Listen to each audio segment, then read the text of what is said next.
Channel students. आज 9th standard का एक नेक्स्ट जो चैप्टर 9 है एनवायरमेंटल मैनेजमेंट, इसका पहला पार्ट मैंने पहले पढ़ा दिया था।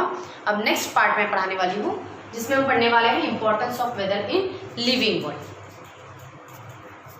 स्टूडेंट्स, ये बुक में आपको इस ब्लू कलर के जो बॉक्स है यहाँ पर जो भी इंफॉर्मेशन दी है मैंने इसे शॉर्ट में लिख कर रखा है। ओके, आप इस तरीके से लिखकर पॉइंट को डिस्क्राइब कर सकते हैं।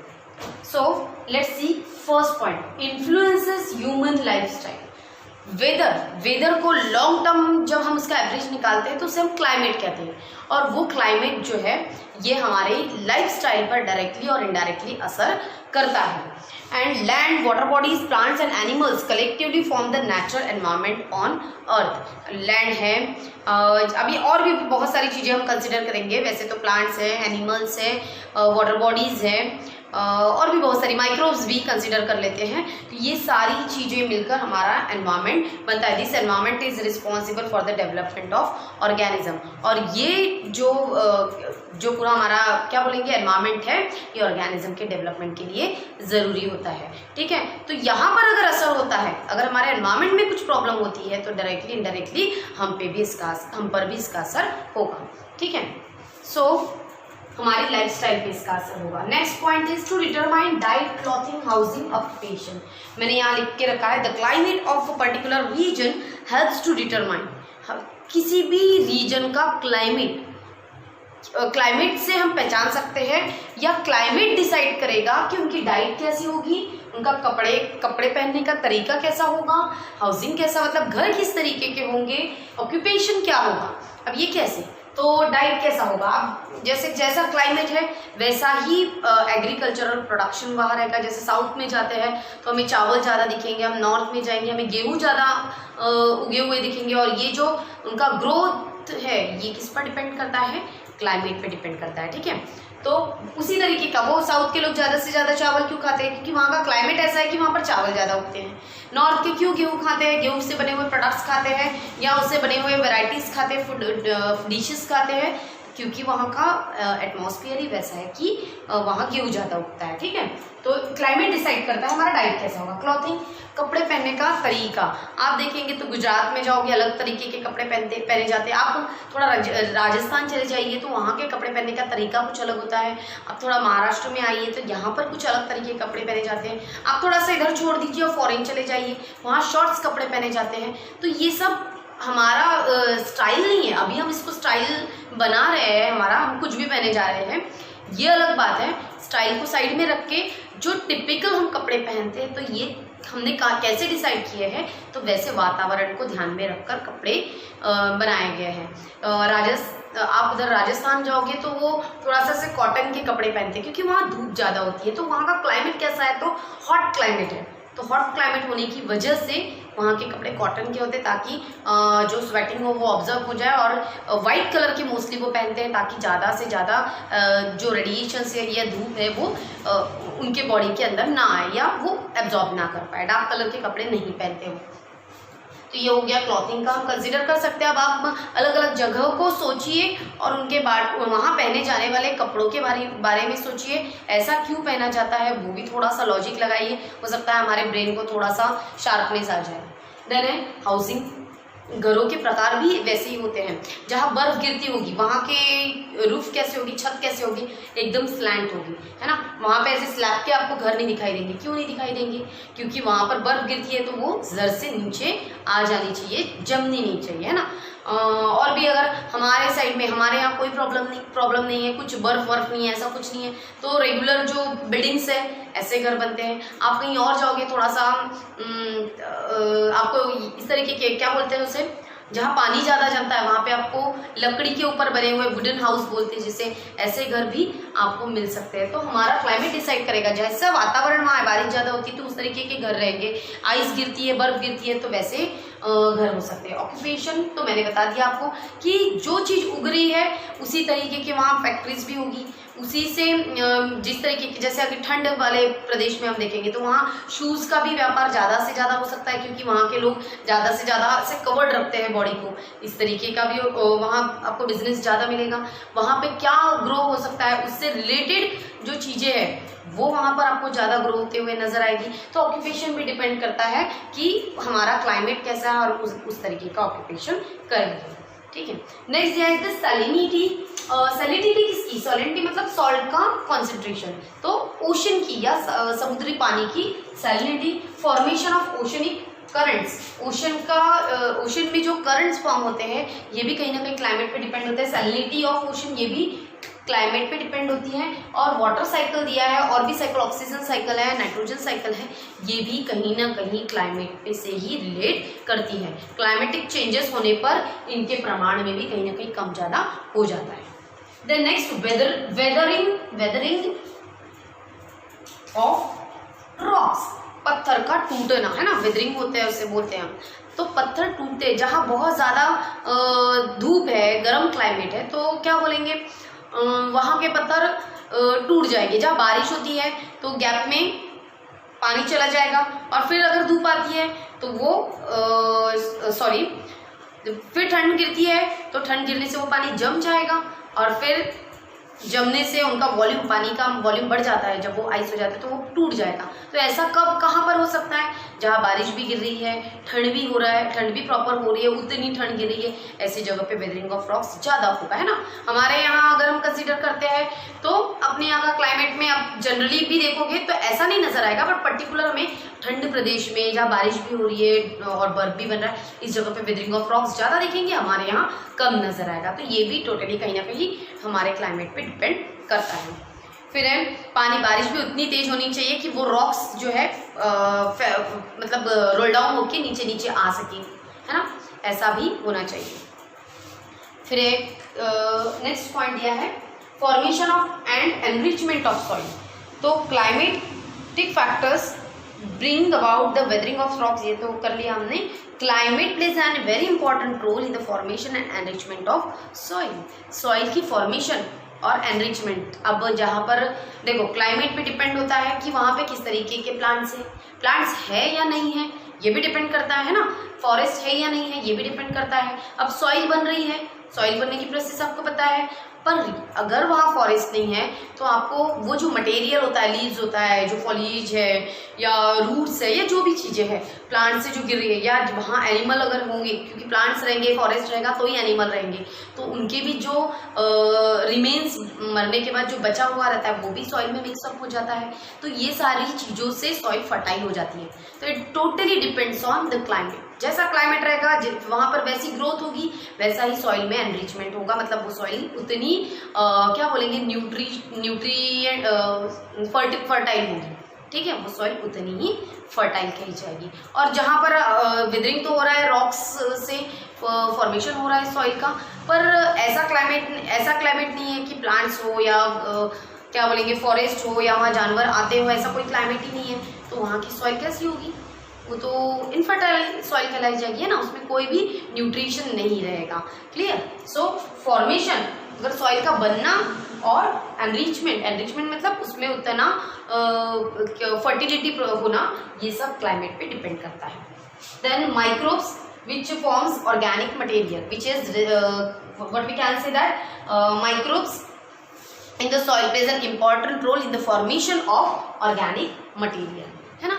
माइक्रोब्स ऑर्गेनिक मटेरियल बनाते हैं, एंड दिस प्रोसेस, ये प्रोसेस भी पूरी तरीके से क्लाइमेट पे डिपेंड होती है कहीं ना कहीं। भले ही हम इसकी डीप स्टडी नहीं कर रहे हैं, बट हमें इन चीज़ों को ध्यान में रखना है। और अगर आपको लगता है कि मैं इन पॉइंट्स को अपने मन से लिख सकता हूँ या सकती हूँ, तो आप इस पॉइंट्स को राइट डाउन करके रख लीजिए, और फिर इसे एलैबोरेट आप खुद अपने मन से कर सकते हैं। तो ये आपका एक आंसर बन जाएगा। Thus it is very clear that the study of metrology is very important from the view point of human life. Human life के हिसाब से हमें मेट्रोलॉजी की स्टडी करना बहुत ज़रूरी है। मेट्रोलॉजी मतलब जिसमें हमारा वेदर से रिलेटेड चीज़ें बताई जाती है, हवा से रिलेटेड चीज़ें भी बताई जाती है, हमारे एयर की डायरेक्शन, ये सब चीज़ें, और हमारे वेदर से रिलेटेड सारी चीज़ें पूरी पढ़ी जाती है।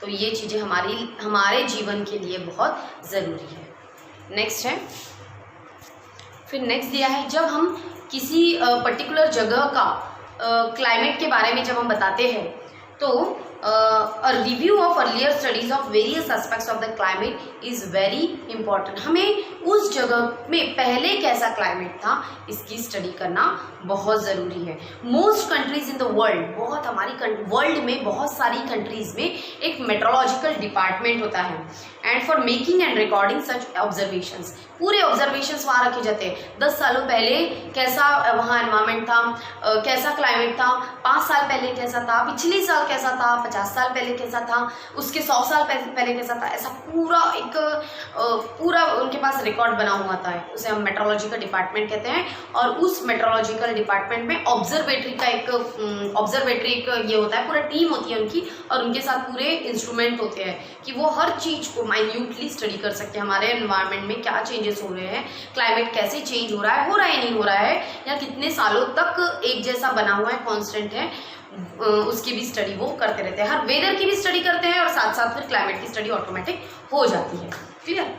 If present climatic conditions are analysed, अगर हमने आज की कंडीशन को एनालाइज किया, किससे एनालाइज कर रहे हैं, पास्ट क्लाइमेटिक कंडीशन से हम एनालाइज कर रहे हैं, हम तुलना कर रहे हैं, ऐसा कंसिडर कर सकते हैं कि हम उसका तुलना कर रहे हैं कि पहले कैसा था और आज कैसा है। मतलब पहले के हिसाब से आज के वेदर में या आज के क्लाइमेट में क्या चेंजेस हुए हैं। अगर हम इनकी स्टडी करते हैं तो आने वाले फ्यूचर में, मतलब फ्यूचर में हमारे क्लाइमेट में क्या चेंजेस होने वाले हैं इसका अंदाज़ा हम आज ही लगा सकते हैं, है ना। अगर हम स्पेशली अगर पर्टिकुलर लेते हैं फैक्टर, टेम्परेचर ले लेते हैं। मान लो कि 50 साल 100 साल पहले टेम्परेचर था 35 या 38 तक ही पहुंचता था, 40-41 कभी नहीं गया होगा। पर आज हम 100 साल पहले की बात कर रहे हैं, 100-150 साल पहले की बात कर रहे हैं, 38 तक ही पहुंचता होगा। मेरा ये अंदाज़ा है, मैंने अभी तक पढ़ाई नहीं की है, मैं आपको बस ऐसे एग्जांपल दे रही हूँ। 38 तक पहुंचता था, बट आज की कंडीशन क्या है कि हमारा जो टेम्परेचर है 48 तक भी चला जाता है ना।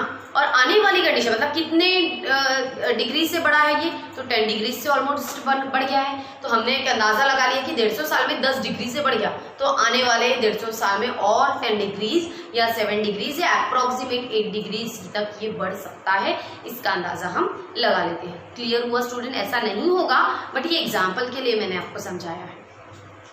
फिर तो हमने आज के वेदर को पिछले क्लाइमेट से या आज के क्लाइमेट को पिछले क्लाइमेट से अगर थोड़ा सा मैच किया और जो चेंजेस हुए उसकी स्टडी की, एनालाइज किया, तो हमें आगे के फ्यूचर में क्या होने वाला है इसका अंदाजा आ जाएगा। However, its climate is the net result of a complex mixture of various atmospheric factor। वैसे क्लाइमेट तो एक कॉम्प्लेक्स मिक्सचर है, किसका? तो एटमोस्फेरिक फैक्टर्स का एक कॉम्प्लेक्स मिक्सचर है। Forecasting it is very complicated and difficult. Forecasting मतलब पहले से ही अंदाज़ा बताना है, जैसे आकाशवाणी बोलते हैं ना, तो फोरकास्टिंग बोला जाता है कि आज बारिश होने वाली है, कल तक यहाँ बाढ़ आने की आशंका है, जैसे न्यूज़ में देते हैं, उस तरीके से फोरकास्टिंग करना बड़ा मुश्किल हो जाता है, क्योंकि ये बड़ा कॉम्प्लेक्स है, कब क्या हो जाए अंदाज़ा भी बहुत बार गलत हो जाता है। Forecasting is easy for places where climatic change are slow. जहाँ पर क्लाइमेट कॉम्प्लेक्स है मतलब कभी भी कुछ भी हो जाता है ना। कभी बारिश आ जाती है तो कभी कुछ हो जाता है, कभी बहुत सालों तक बारिश नहीं होती है, ऐसा कुछ है, चेंजेस है इनके इसमें। तो ऐसी कॉम्प्लेक्स चेंजेस अगर होते हैं वातावरण में तो इनकी फोरकास्टिंग करना बड़ा मुश्किल होता है। बट जहाँ पर क्लाइमेट में स्लो चेंजेस होते हैं, धीरे धीरे चेंजेस होते हैं, तो ऐसी जगह पे फोरकास्टिंग करना थोड़ा सा आसान हो जाता है, मतलब हम जल्दी से अंदाज़ा बता सकते हैं कि आगे क्या होने वाला है। However, where climatic changes are complex, interdependent and rapid, making forecast is very difficult। क्या लिखा है? वही बताया मैंने कि कॉम्प्लेक्स अगर है, इंटरडिपेंड है, मतलब एक दूसरे पर, एक फैक्टर दूसरे फैक्टर पर डिपेंड है, रैपिड है, फटाफट हो रहा है, making forecasting is very difficult, तो डिफिकल्ट हो जाता है इसका अंदाज़ा लगाना। अब नेक्स्ट है metrology. The science that studies the interrelationship between the various components of air, natural cycles, geological movements of the earth and climate is called meteorology। Student क्या लिखा है? The science that studies the interrelationship between, ऐसा science जो किसकी study करता है? इंटररिलेशन, एक दूसरे के साथ ये जो फैक्टर्स है कि एक दूसरे के साथ इनका कैसा जुड़ाव है, inter relationship between the various components of air के अलग अलग कंपोनेंट्स, नेचुरल साइकिल्स जो भी है, वाटर साइकिल है, ऑक्सीजन साइकिल है, सारी साइकिल्स, जियोलॉजिकल मूवमेंट्स जो भी हमारे पृथ्वी पर कुछ चेंजेस हो रहे हैं, तो geological movements of the earth and climate is called metrology. उसे हम क्या कहते हैं? मेट्रोलॉजी करते हैं। इन सबके ये सब एक दूसरे के साथ जुड़ा है, तो इसकी स्टडी को हम मेट्रोलॉजी कहते हैं। इंक्लूड्स द स्टडी ऑफ, अब मेट्रोलॉजी में किसकी स्टडी की जाती है? तो इसकी स्टडी में स्टॉर्म्स के बारे में पढ़ा जाता है, तूफानों के बारे में, हवाओं के बारे में पढ़ा जाता है, क्लाउड्स के बारे में पढ़ा जाता है, बादल के बारे में कैसे है, बादल देखकर ही अंदाज़ा लगा लिया जाता है कि आज ये होने वाला है, बारिश होने वाली है, नहीं होने वाली है, जो भी है। फिर रेनफॉल की भी स्टडी की जाती है, बारिश होगी तो कितनी होगी या नहीं होगी, कितने समय का ड्यूरेशन लेगी, कितने समय तक बारिश हो सकती है, ऐसा सब अंदाज़ा लगाया जाता है। थंडर है, मतलब गड़गड़ाहट जो होती है, आवाज़ आते हैं ना, क्या बोलते हैं उसे, वर्ड नहीं हो रहा है मुझे, थंडरिंग जो होती है, क्लाउड्स की आवाज़ आते हैं, लाइटनिंग हो रही है, तो इन सब की स्टडी की जाती है मेट्रोलॉजिकल डिपार्टमेंट में। Depending upon the study of such factors weather forecast are made, इन सब फैक्टर्स की स्टडी करके वेदर का फोरकास्टिंग किया जाता है। They are useful to common people, और वेदर का फोरकास्टिंग ये कॉमन पीपल के लिए, फार्मर के लिए, फिशरीज के लिए, एविएशन सर्विसेज जो उड़ान भरने वाली जो सर्विसेज है उनके लिए, वाटर ट्रांसपोर्ट के लिए, वाटर से जो भी सामान ट्रांसपोर्ट किया जाता है उनके लिए, एंड वेरियस अदर ऑर्गेनाइजेशन, और भी ऐसी बहुत सारी संस्थाएं होंगी जिनके लिए इस वेदर का फोरकास्टिंग करना बहुत ज़रूरी होता है, और इनके ऊपर इनके व्यवसाय भी डिपेंड होते हैं। जैसे फिशरीज का एग्जाम्पल लेते हैं ना, अगर बता दिया जाए कि आज बहुत बारिश आने वाली है, या समुद्री किनारे पे हमें नहीं जाना है क्योंकि वहाँ से कुछ तूफानी हवाएं आने वाली हैं, तो वो फिशरीज करने नहीं जाएंगे, मतलब उनकी जानें बच जाएगी, है ना, उन्हें समझ में आ जाएगा कि आज हम फिशिंग नहीं कर सकते। क्लियर? तो इस तरीके से ये सब हमारी जो लाइफ है इस वेदर पर डिपेंड होती है। एविएशन सर्विसेज, अगर प्लेन की उड़ान भरनी है तो आपको पता है कि बारिश के दिनों में या ऐसे बहुत ज़्यादा अगर बारिश है या तूफान है, इस तरीके के मौसम में फ्लाइट्स बंद होती है ना। तो ये क्यों होती है? तो क्योंकि उस समय पे उन्हें रिकॉग्निशन में प्रॉब्लम होती है, आइडेंटिफिकेशन में प्रॉब्लम होती है, तो इस वो चीज़, मतलब इतनी बड़ी रिस्क वो नहीं ले सकते। प्लेन तो उड़ जाएगा, ऐसा नहीं है कि वहाँ उड़ेगा नहीं, बट जो उड़ाने वाला रहेगा उसे भी वो चीज़ को प्रॉपर हैंडल करते आना चाहिए। इसलिए ये सर्विसेज में क्या होता है, वेदर का फोरकास्टिंग बहुत ज़रूरी होता है। फिर है institutes at work. The World Meteorological Organisation was established by the United Nation Organisation on 23 March 1950। 1950 में यूनाइटेड नेशंस ऑर्गेनाइजेशन ने वर्ल्ड मेट्रोलॉजिकल ऑर्गेनाइजेशन एस्टैब्लिश किया था। ये किस चीज़ में इम्पॉर्टेंट रोल प्ले करता है? तो फूड सिक्योरिटी में, वाटर मैनेजमेंट में, ट्रांसपोर्टेशन में और कम्युनिकेशन में अपना रोल प्ले करता है, उसे हैंडल करने का काम करता है। फिर दिया है इंडिया मेट्रोलॉजिकल डिपार्टमेंट, इसके बारे में हम पढ़ेंगे स्टूडेंट। नेक्स्ट स्टूडेंट हम पढ़ रहे हैं इंडिया मेट्रोलॉजिकल डिपार्टमेंट, है ना। It is founded by British. इसको किसने इसको फाउंड किया था? तो ब्रिटिश ने इसे बनाया था। कब? 1875 में बनाया था। सबसे पहले उसे शिमला में देखा गया, मतलब शिमला में बनाया गया। Its head office is at Pune. इसका हेड ऑफिस जो था वो पुणे में था। हेड ऑफिस मतलब सारी छोटी छोटी ब्रांचेस का एक मेन ऑफिस होता है, उसे हम हेड ऑफिस कहते हैं, तो वो पुणे में था। और रीजनल ऑफिस मतलब उसके सब ब्रांचेस जो होंगे वो मुंबई, कोलकाता, चेन्नई, नागपुर, दिल्ली, यहाँ पर थे। अब ये इंस्टीट्यूट क्या करता है, या ये डिपार्टमेंट क्या करता है? तो मैप्स बनाता है, और 24 घंटे में 24 आवर्स में 2 बार मैप बनाता है और पब्लिश करता है या आगे बताता है। Maps are prepared every day which indicate the daily predictions about the weather. उस मैप में डेली प्रेडिक्शंस होता है वेदर का, कैसा वेदर है कैसा नहीं, और ये मैप 24 आवर्स में 2 बार बनाए जाते हैं। Such maps are prepared and published twice in 24 hours. In this institute research goes on. In this institute, इस इंस्टीट्यूट में क्या होता है? तो रिसर्चेस कंटिन्यूसली चलते रहती है, कंटिन्यूसली चलती है। फिर किसके बारे में रिसर्च होती है? तो इंस्ट्रूमेंट फॉर क्लाइमेटिक रीडिंग। अगर हमें क्लाइमेट की रीडिंग करना है तो उसके लिए कौन से इंस्ट्रूमेंट नए बनाए जाने चाहिए, किस तरीके का उसमें एडवांस टेक्नोलॉजी होना चाहिए, इसकी स्टडी या इसका रिसर्च वो करते हैं। फिर predictions related to climate made using radar. Radar की मदद से, रडार क्या होता है मैं बता दूं आपको, radar is a detection system, ये डिटेक्शन सिस्टम है that uses radio waves to determine the range, angle, velocity of object. किसी भी चीज की रेंज, हमारे एटमॉस्फेयर में या एयर में किसी भी चीज का रेंज दे सकते हैं, वेलोसिटी कितनी स्पीड है, गति है, हम हवा को कंसीडर कर लेते हैं, ये सब चीजों का प्रिडिक्शन करता है ये रडार सिस्टम। और ये किसकी मदद से करता है, तो रेडियो वेव्स का इस्तेमाल करके पूरे वेदर में इन चीजों की स्टडी करता है। तो उसका प्रिडिक्शन यहाँ पर हम वो करते हैं सिस्मोलॉजी, सिस्मोलॉजी से रिलेटेड दिया है। सिस्मोलॉजी का मतलब होता है अर्थक्वेक, या अर्थ के नीचे कुछ झटके आ रहे हैं, कुछ वेव्स आ रही है, तो इसका भी प्रिडिक्शन यहाँ पर किया जाता है। Predictions regarding rainfall by satellite, satellite की मदद से रेनफॉल का प्रिडिक्शन किया जाता है, होगी बारिश, नहीं होगी, कितनी होगी, कितने समय तक रहेगी, कितने दिन तक रहेगी, पूरा प्रिडिक्शन किया जाता है। इवन इसी के साथ साथ एयर पोल्यूशन का भी प्रिडिक्शन किया जाता है। इसके साथ साथ और भी बहुत सारे फैक्टर्स हैं, बहुत सारी स्टडी रिलेटेड बातें हैं, उनका भी परीक्षण किया जाता है, पर वहाँ इतना सारा मेंशन नहीं किया गया है। The India Meteorological Department provides important information regarding weather and climatic conditions to other departments like aviation, shipping, agriculture, irrigation, marine, oil exploration and production. India Meteorological Department ये पूरी इंफॉर्मेशन को कलेक्ट करता है और किन्हें देता है, जिनको इनकी ज़रूरत है। तो ज़रूरत किन्हें किन्हें है, एविएशन, जो उड़ान भरने वाले जो सर्विसेज होंगे वहाँ पर ये प्रोवाइड करेगा। शिपिंग में, शिपिंग जो करते हैं उन्हें भी ये सर्विस मतलब इंफॉर्मेशन दी जाएगी। उसके बाद एग्रीकल्चर से रिलेटेड, मतलब जैसे कृषि से रिलेटेड जो भी प्रोग्राम्स आते हैं, तो वो पहले इनसे इन्फॉर्मेशन लेते हैं और फिर वो प्रोग्राम को पब्लिश किया जाता है, तो उन्हें ये इन्फॉर्मेशन दी जाएगी। इरिगेशन में इनको इन्फॉर्मेशन दी जाएगी।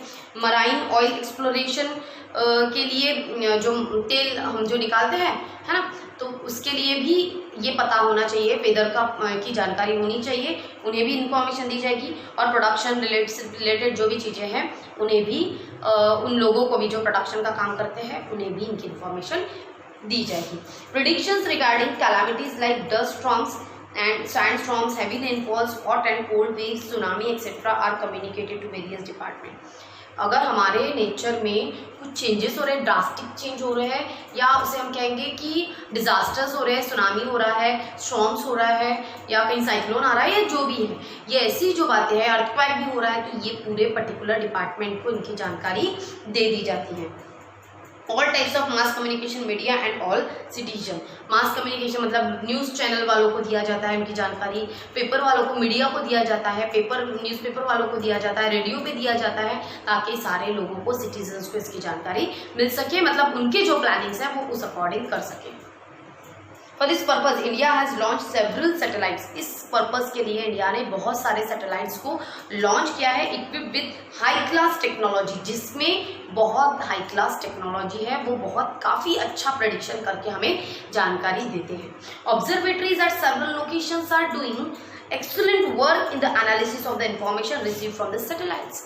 ऑब्जर्वेटरी मतलब ये सैटेलाइट हमें इन्फॉर्मेशन देते हैं, तो डायरेक्टली भी इन्फॉर्मेशन लिख कर देते हैं क्या, कोई इंसान तो नहीं है, तो वो उनकी जो भी भाषा है या जो भी कोड लैंग्वेजेस है उसमें उनको इन्फॉर्मेशन मिलती है, कुछ नंबर्स में इन्फॉर्मेशन मिलती है। इन नंबर्स को एनालाइज करने का काम ऑब्जर्वेटरी का होता है, और ये ऑब्जर्वेटरी जो इनका डिपार्टमेंट होता है ये पूरा उसका स्टडी करता है और एनालाइज करके पूरी जो इन्फॉर्मेशन है हमें प्रोवाइड करने का काम करता है।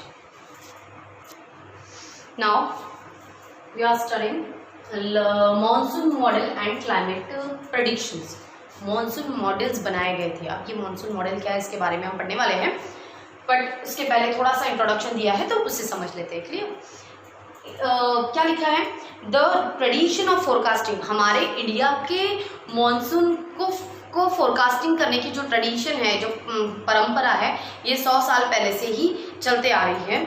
आफ्टर द फैमिन ऑफ 1877, एक सूखा पड़ा था 1877 में, तब IMD डिपार्टमेंट के जो फाउंडर थे H.F. ब्लैंडफोर्ड, ठीक है, इन्होंने एक पैरामीटर को कंसीडर किया था। वो पैरामीटर क्या था, किसके लिए कंसीडर किया था, हमारे देश के इंडिया के मॉनसून की स्टडी करने के लिए उन्होंने एक पैरामीटर कंसीडर किया था, वो था snowfall in the Himalaya as parameter.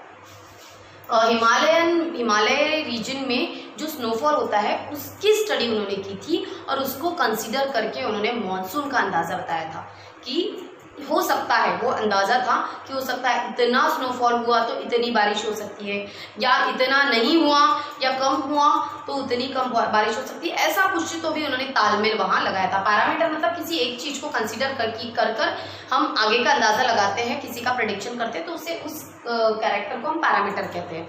तो यहाँ पर इन्होंने स्नोफॉल की स्टडी करके बताया था कि हमारे मानसून का नेचर कैसा है। ठीक है, फिर 1930 में जो नेक्स्ट IMD के जो नेक्स्ट फाउंडर बने वो थे सर गिलबर्ट वॉकर। ठीक है, नेक्स्ट लिखा है, डायरेक्टर थे वो। नेक्स्ट सर गिलबर्ट वॉकर, इन्होंने हमारे मानसून की स्टडी करने के लिए, हमारे इंडियन मानसून की स्टडी करने के लिए वर्ल्ड वाइड पैरामीटर्स को कंसीडर किया था, पूरे दुनिया के पैरामीटर्स को कंसीडर किया था एंड हमारे इंडियन मानसून को, इन दोनों को से रिलेटेड स्टडी की थी कि हो सकता है कि यहाँ से उस देश से इस तरीके की हवाएं आती हो और फिर हमारे इस दिशा में बहती हो, फिर हमारा भारत यहाँ है, फिर उसका असर ऐसा होता हो और इसलिए इस एरिया में बारिश होती हो। इस तरीके से कुछ तो भी उन्होंने प्रेडिक्शन किया था। पर पैरामीटर्स क्या लिए थे, तो वर्ल्ड वाइड पैरामीटर्स लिए थे, पूरी दुनिया के सारे पैरामीटर्स, सभी चीज कैरेक्टर्स को, फैक्टर्स को कंसीडर किया गया था। तो ये 1930 में किया। फिर है with initiative doctor Vasantrao Gowariker 1990 में, इन द डिकेड्स ऑफ 1990 में डॉक्टर वसंतराव गोवरीकर ने कुछ क्या बोलेंगे मॉडल्स बनाया, एक पर्टिकुलर मॉडल बनाया, मेड मॉनसून मॉडल, जिसका नाम हमने अभी हमारी स्टडी के लिए मॉनसून मॉडल नाम रखा है। और इनमें इस 5 मॉडल्स में इन्होंने 16 फैक्टर्स को कंसीडर किया था। अब ये मॉडल क्या था, जैसे एक मैं आपको बता देती हूँ, जैसे टेम्परेचर की एक लिस्ट है ना, हम जैसे पृथ्वी को कंसीडर करते, चलो पृथ्वी को देखकर हम बता सकते हैं कि यहाँ हमारा भारत है तो उस दिशा में अफगानिस्तान रहेगा, इस दिशा में पाकिस्तान रहेगा, इधर साइड में चाइना रहेगा, नीचे में और कोई देश होगा, इधर ऑस्ट्रेलिया होगा, तो हम ऐसा अंदाज़ा लगाते हैं। क्लियर, चाइना इधर साइड होगा, इधर साइड में होगा, ऐसा हम अंदाज़ा लगाते हैं ना। तो ये क्या है, एक मॉडल है, इसको देखकर हम कहीं जा तो नहीं रहे हैं, उसको देखकर हम अंदाज़ा लगा रहे हैं कि ऐसा ऐसा होता होगा। वैसे ही ये मॉडल है जिससे हम जिसके टेम्परेचर की स्टडी करो, ह्यूमिडिटी इतनी है, फिर उसके बाद लाइट इतना उसका ये है, रेडिएशंस ऐसे है, हवा इतनी तेज़ बह रही है, बारिश ऐसी हो रही है, इतने मिलीमीटर हो रही है, इतने सेंटीमीटर हो रही है, क्या हो रहा है, ये सारी चीज़ों का पूरा एक कॉम्बिनेशन बनाया जाता है और उनकी पूरी रीडिंग्स को असेंबल करके एक मॉडल बनाया जाता है। मतलब उन रीडिंग्स को देखकर हम प्रिडिक्ट कर सकते हैं कि हाँ आज ऐसा ऐसा हो सकता है, हमारा टेम्परेचर इतना है, हमारे यहाँ जो एयर हवा जो है इतनी, विंड वेलोसिटी इतनी है, ऐसा हम पूरा देखेंगे उसका। और फिर उसके बाद लास्ट में हमारा जो आंसर होगा वहाँ पर हमारा फोरकास्टिंग दिया होगा, उससे हम अंदाज़ा लगाएंगे कि आज हमारा वेदर इस तरीके का हो सकता है, तो इसे हम मॉडल कहेंगे स्टूडेंट। तो इन्होंने 16 फैक्टर्स को कंसीडर किया था और इस मॉडल को 1990 से तो 2002 तक इस्तेमाल किया गया था। अब हम पढ़ने वाले हैं, ये नेक्स्ट वीडियो में आएगा, नेक्स्ट पीरियड में पढ़ाऊंगी मैं, जिसमें हम पढ़ने वाले हैं मैथमेटिकल मॉडल, होलिस्टिक मॉडल और स्टैटिस्टिकल मॉडल। ये 3 मॉडल्स की हम स्टडी करने वाले हैं और भी आगे का बहुत सारा कुछ है वो पढ़ेंगे स्टूडेंट। आज के वीडियो में इतना। अगर आपको ये क्लियर हुआ है तो आप कमेंट ज़रूर करना और मेरे चैनल को सब्सक्राइब ज़रूर कर देना, लाइक